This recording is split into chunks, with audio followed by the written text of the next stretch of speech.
안녕하세요. 가지가지TV 하정입니다. 네, 제가 본업 외에 부업으로 하고 있는 일이 하나 있는데요. 그게 애니어그램 성격검사 상담이에요.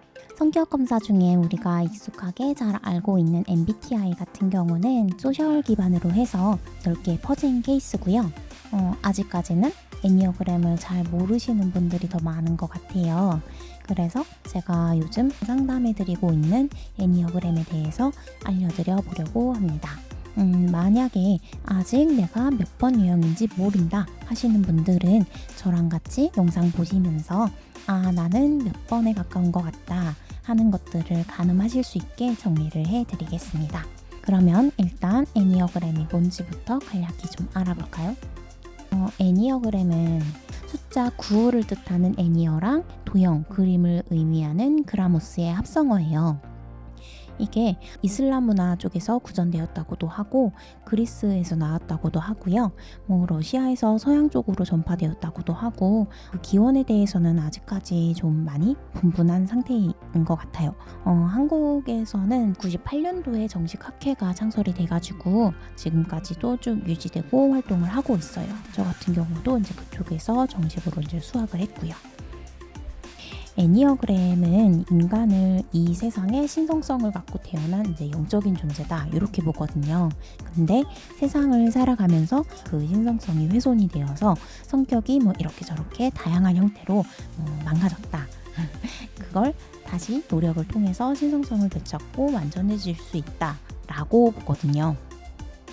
그러면 성격이 뭘까요? 성격의 그 격자가 액자 같은 틀을 의미하거든요. 그러니까 성격은 내가 갇혀있는 일종의 감옥이다, 틀이다 이렇게 생각을 하면 될 것 같아요. 예를 들어서 소심한 성격을 이 틀 개념으로 바꿔서 말을 해본다면 나는 소심함이라는 틀에 갇혀서 소심한 행동만을 계속 반복하게 되는 사람인 거죠. 이해가 되시나요? 그리고 그 훼손이 어떤 방식으로 이루어졌냐에 따라서 성격 특질이 나눠져요. 그러니까 신성성 훼손의 원인이 곧 내 성격의 기원이 되는 거죠. 거기다가 그 훼손의 정도가 점차 심해지면서 나는 그 성격에 더욱 갇히게 된다. 이렇게 보시면 됩니다. 그래서 애니어그램은 성격을 아는 게 중요한 게 아니라 어떻게 해야 내 이 성격이라는 틀에서 벗어날 수 있는가에 초점을 맞춥니다.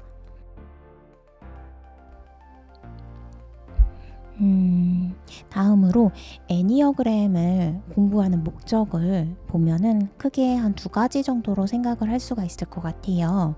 그 첫 번째 목적은 자기 인식, 자기 성찰이에요. 내가 어떤 사람인지를 잘 아는 거.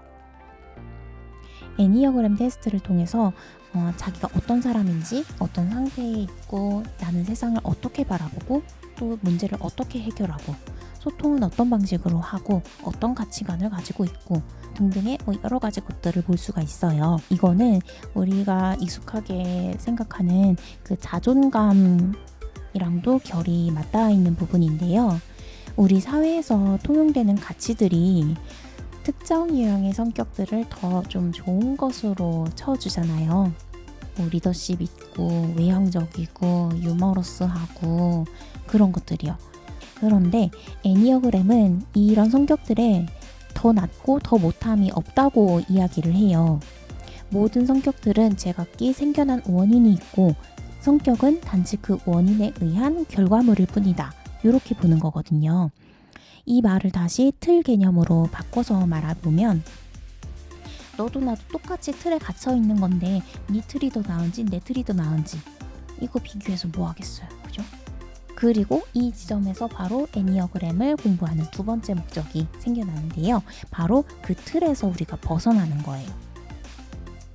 내가 내 성격을 알았어요. 어디에 갇혀 있는지 알았어요. 근데 내가 원래 이런 사람이었구나. 맞아 나 이래 나 이래 하고 끝나면 그건 성격 검사가 아니라 혈액형이나 요즘 MBTI 같은 콘텐츠 소비밖에 안 되잖아요. 그죠? 예를 들어볼게요. 나는 부탁을 잘 거절하지 못하는 성격이에요. 근데 내가 정말 들어주기 어려운 이것 때문에 내가 물질적이거나 정신적인 피해가 생길 수도 있는 부탁을 친구가 해왔다고 쳐요. 그럴 때 이걸 들어주면 안 된다는 걸 알면서도 성격상 자동적으로 그래, 내가 도와줄게, 내가 해줄게 라고 하는 반사적인 성격 행동이 나오면 이거는 내가 내 성격의 단점을 계속 안고 가는 것밖에 안 되잖아요. 그쵸? 또 하나 예를 들어볼까요? 나는 평소에 엄청 욱하는 성격이에요. 상대가 막 내 심기에 좀 거슬리는 말을 하면 여지없이 막 공격적인 반응이 튀어나가요. 그래서 갈등을 만들고 관계를 악화시켜요. 이러면 상대가 처음 몇 번은 좀 참고 혹은 먼저 대화를 요청해서 좀 해결을 할 수도 있겠지만 이후에도 이런 것들이 계속 반복이 된다면 그 사람과 나 사이에 평화로운 관계가 유지되기는 좀 힘들겠죠? 그러니까 우리가 애니어그램을 공부하는 거는 내 성격이 또 튀어나오려는 그런 상황에 그 성격들을 좀 누르고 다른 더 효율적이고 적합한 행동을 통해서 현명하게 문제를 해결할 수 있도록 나를 길러내는 거예요. 우리가 애니어그램을 앞으로 공부하면서 내가 평소에 생각하고 행동하는 패턴을 통해서 왜 그런 행동을 했고 또 왜 그런 생각을 했고 이런 것들에 대해서 본질적인 동기들을 보게 될 거예요. 나를 좀 더 객관적인 눈으로 바라보면서 나를 이해할 수 있는 시간들로 채워갔으면 좋겠습니다. 그러면 다음 영상에서 애니어그램 기초 개념에 대해서 한 번 더 다루고 유형별 분석으로 넘어가 볼게요. 안녕.